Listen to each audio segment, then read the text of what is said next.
Chào các bác nhá, chào mừng các bác đã quay trở lại với kênh của em này. Đấy thì hôm nay nhá, em đang bơm, em có một con máy bơm bơm tưới chạy xăng này. Đấy, sử dụng một cái họng bơm là họng 76 nhá. Thì em đang bơm thì con máy này nó trục trặc này. Đấy, không lỗ được này. Đấy, mà hiện tại thì giá xăng rất là cao này. Đấy, cho nên hôm nay em sẽ quyết định là em tháo cái con này ra, em lấy cái đầu bơm 76 này. Đấy, để em chế một con bơm chuyển sang chạy bơm điện nhá. Đấy, thì em sẽ sử dụng một cái con động cơ giảm tốc 750W nhé. Con này là 750W này. À đâu?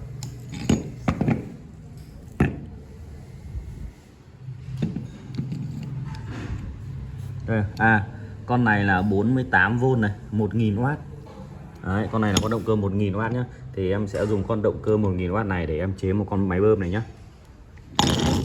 Các bác cùng theo chân em là chế với con máy này này. Đấy. Đấy, thì công việc đầu tiên là em sẽ tháo con máy bơm này ra để lấy cái đầu bơm 76 này nhé.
Tiếp theo là cái con động cơ này thì mình sẽ tháo bỏ cái phần giảm tốc của nó nhé.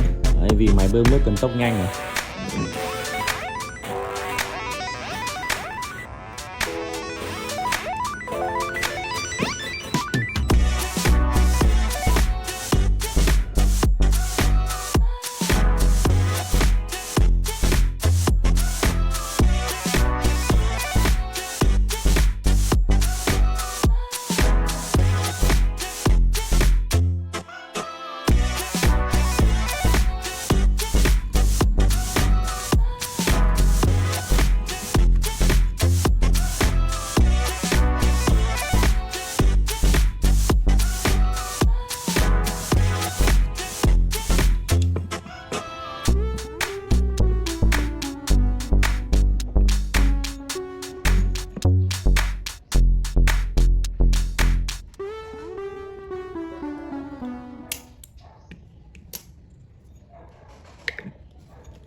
Told your friend you're not okay, and tell me what's wrong and why you never said you felt that way. Guess you're trying to stay strong and fake.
I'm about to fade away. Cause every time I wake up I feel like it's Monday. Something's going wrong with all the chemicals up in my brain. All of a sudden I don't look at anything the same way. Gotta build up of my thoughts sitting in an ashtray. I'm sorry that I'm so inconvenient, okay. Just let me be me and I'll stay out of your way. I can see the way you look at me, I'm such a disgrace. I never really asked to be brought into this place. You wanna love me? Well then baby have a taste. All the highs and the lows, no you'll never be the same. I don't really wanna hurt you but I can't control the pain. If you're sticking by my side maybe we could be okay. Okay, maybe you could be the change I need today. I promise that I've never felt this way. I really hope that you will choose to stay through all the pain. I know you told your friend you're not okay, and tell me what's wrong and why you never said you felt that way. Guess you're trying to stay strong and fake a smile until I look away.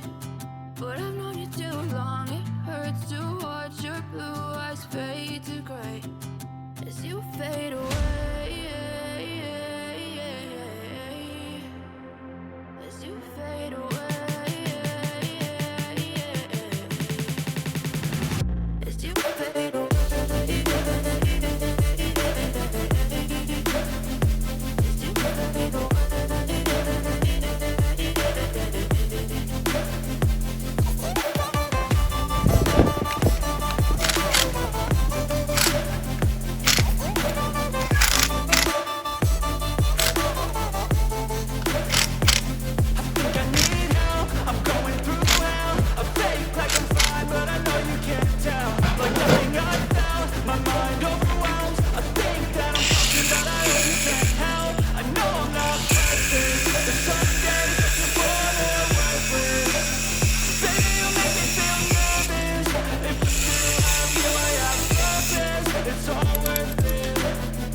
I know you told your friend you're not okay, and tell me what's wrong and why you never said you felt that way. I guess you're trying to stay strong and fake a smile until I look away. But I've known you too long, it hurts to watch your blue eyes fade to gray as you fade away. As you fade away. As you fade away.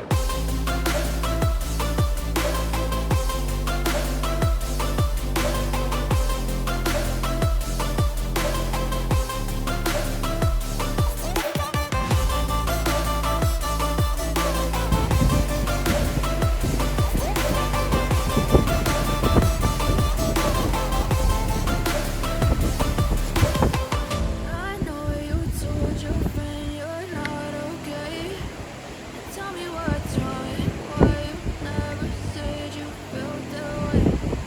Guess you're trying to stay strong and fake a smile until I look away. But I've known you too long, it hurts to watch your blue eyes fade to gray.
Đấy, em vừa hoàn thiện xong cái con bơm nó sử dụng cái động cơ 48V 1000W này. Đấy, thì con này các bác có thể cấp điện từ 10 này cho đến 48V nó đều chạy nhá. Thì hôm nay em sẽ test thử bằng cách là sử dụng hai cục pin 21V này. Nó sẽ là 40V nhé.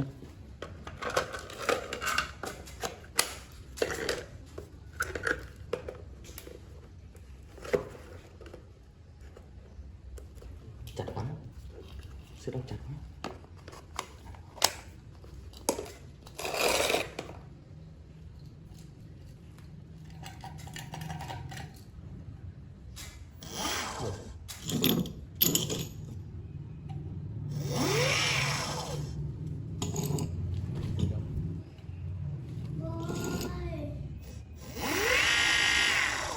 Đây, ở đây em có một cái giếng khoan này. Đấy, giếng khoan này là 12 mét nhé.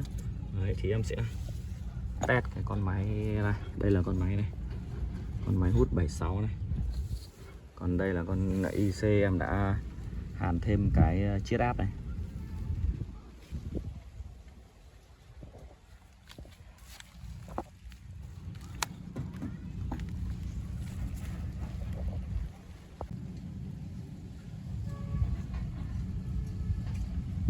Đây là cái ống thu 7548 này.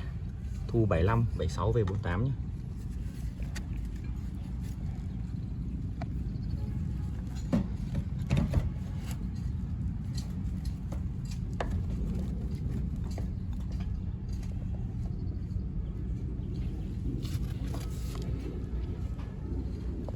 Đấy nhá, em test con máy bơm tự chế sử dụng động cơ 1000W này, 48V nhá. Đấy, thì hiện tại ở đây là em đang chạy hai cục pin phổ thông 21V này, ghép lối tiếp thành 42V.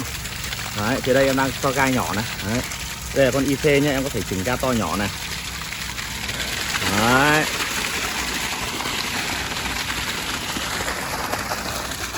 Đấy, như ở kia hết nước mất rồi, nó hút nhanh quá. Vâng, hôm nay em test thử con máy bơm này. Đấy, tự chế sử dụng cái động cơ là 48V 1000W nhé, kết hợp với cả một cái con IC này. IC này nó chạy từ 10V cho đến 60V hoặc là 48V cũng thì đều cái điện áp nào nó đều chạy nhá. Đấy, thì em sẽ sử dụng, em test với hai cục pin phổ thông 21V này. Đấy, em đấu nối tiếp hai cục 21V thành 42V nhé. Đấy, thì con IC này nó sẽ có cái chiết áp để các bác điều chỉnh này. Em bắt đầu vặn lên nhá. Đấy. Máy bắt đầu chạy này. Đấy. Đấy, rất là khỏe các bác nhá. Con này nó 1000W này. Đấy, nhưng công suất của nó thì hiện tại nó chỉ chạy chắc chỉ tầm độ 200W thôi, 200-300W gì đó thôi, tại vì cú pin kia nó chưa đủ công suất. Đấy, cái họng này là họng ống hút 48, ống 76 nhá. Đây là ống 76 này. Đây. Ống 75, họng này họng 76 này. Đấy, ra 75 ra 75 này. Đây.